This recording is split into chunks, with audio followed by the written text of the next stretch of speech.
There's just 1 week to go until President-elect Donald Trump is inaugurated as the 47th President of the United States. There's going to be so many events, but what exactly can we expect? Well, we know with Donald Trump returning to the White House, it is not going to be boring. There are reports that his election campaign garbage truck that he famously rolled out after Joe Biden called Trump supporters garbage will feature in the January 20 inaugural parade. Here is Donald Trump driving it in the final moments of the election campaign. How do you like my garbage truck? This truck is in honor of Kamala and Joe Biden. That will always be one of my favourite moments from the campaign. It is truly iconic and I cannot wait to see that garbage truck again. Now, during the election, we saw people right around the world doing the Trump dance. Donald Trump certainly made the YMCA song great again.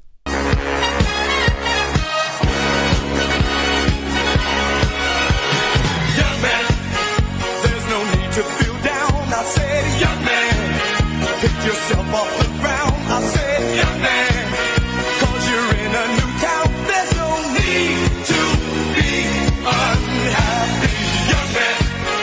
There's a place you can go. I said, young man, when you're short on your dough, you can stay there.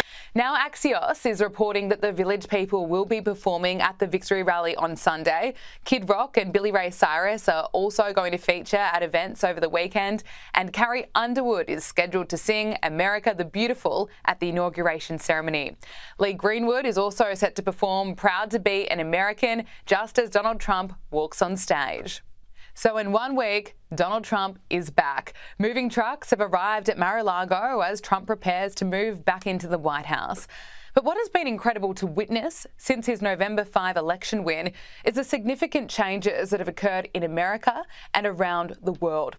Most recently, Mark Zuckerberg announced that he believes in free speech again. Would you believe it? Yes, after years of censoring critical information and credible news articles, such as the New York Post's bombshell report about Hunter Biden's laptop, and censoring posts that didn't suit a type of narrative around COVID or any information about the potential risks of vaccine injury, that was all censored too. Well, now with Donald Trump returning, Meta wants to bring free speech back. These people from the Biden administration would call up our team and scream at them and curse. And it's like these documents it's all kind of out there. Oh, did you record any of those phone calls? I don't think we but I think I want to listen. I mean, there are emails. the emails are published. It's all kind of out there. And they're like, and basically, it just got to this point where we were like, no, we're not gonna take down things that are true. That's ridiculous. They wanted us to take down this meme of Leonardo DiCaprio looking at a TV talking about how 10 years from now or something, you're gonna see an ad that says, okay, if you took a COVID vaccine, you're eligible for, for this kind of payment, this sort of class action lawsuit type meme. And they're like, no, you have to take that down. We just said, no, we're not going to take down humor and satire. We're not going to take down things that are true. And then at some point, I guess, I don't know, it flipped a bit. I mean, Biden, when he gave some statement at some point, I don't know if it was a press conference or to some journalists, where he basically was like, these guys are killing people. And I don't know, then all these different agencies and branches of government basically just started investigating and coming after our company. It was brutal. It was brutal. Wow. I appreciate the move in the right direction, and I suspect that Mark Zuckerberg realizes that they made an enormous mistake. But for many users and creators that were silenced, punished, and lost their income, it might just be too little too late. Although this should have never happened, it's 2025. Donald Trump is back in the White House and Facebook is bringing back free speech. We will take the win. Since November 5, though, there has really been a big vibe shift. We're seeing more companies such as McDonald's roll back their DEI programs. The economic effects are being felt with US stocks rallying, so is Bitcoin. And around the world, Canada's Prime Minister, or as Trump likes to call him, the Governor, Justin Trudeau, has announced he would resign after 9 years with a woke agenda and open border policy, which left Canada with high unemployment and skyrocketing house prices. The German government has fallen, the French government has collapsed, and with just 1 week to go until Trump is back in power, US officials believe a ceasefire deal in the Middle East could be announced within days, which would see the secure release of Israeli hostages, and we must pray for that. It's been more than 450 days since the October 7 terror attack, and every one of those hostages must be returned. Officials say they see significant progress between U.S. and Arab mediators towards brokering an Israel-Hamas ceasefire and hostage release deal. Sunday, President Biden and Israeli Prime Minister Benjamin Netanyahu were on the phone. The White House said Biden discussed the changing regional circumstances in Lebanon, Iran, and Syria, and stressed the need for the fighting to end. Also cooperating on negotiations is the incoming Trump team. These are not partisan issues. These are American national security issues.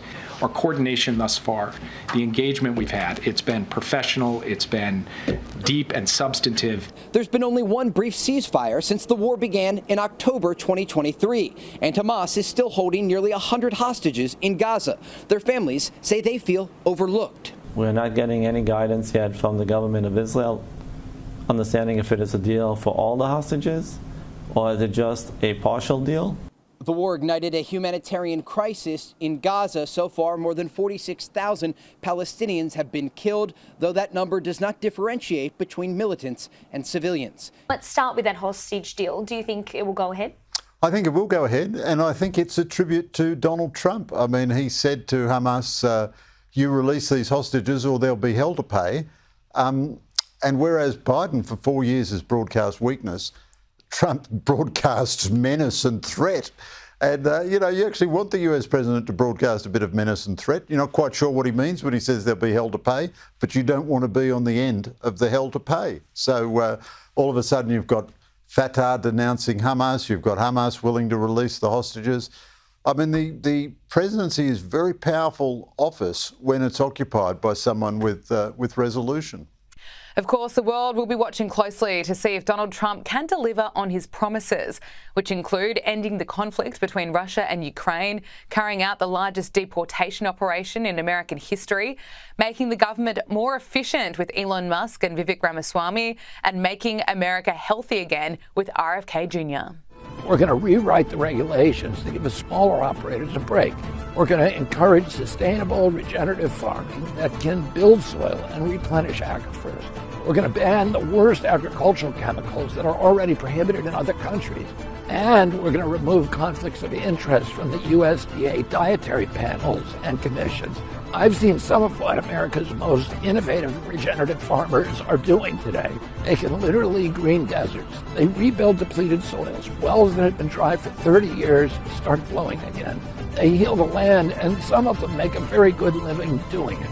But unfortunately, many more have to fight the system in order to do what's right. It doesn't have to be this way. And when Donald Trump gets me inside the building I'm standing outside of right now, it won't be this way anymore. American agriculture will come roaring back.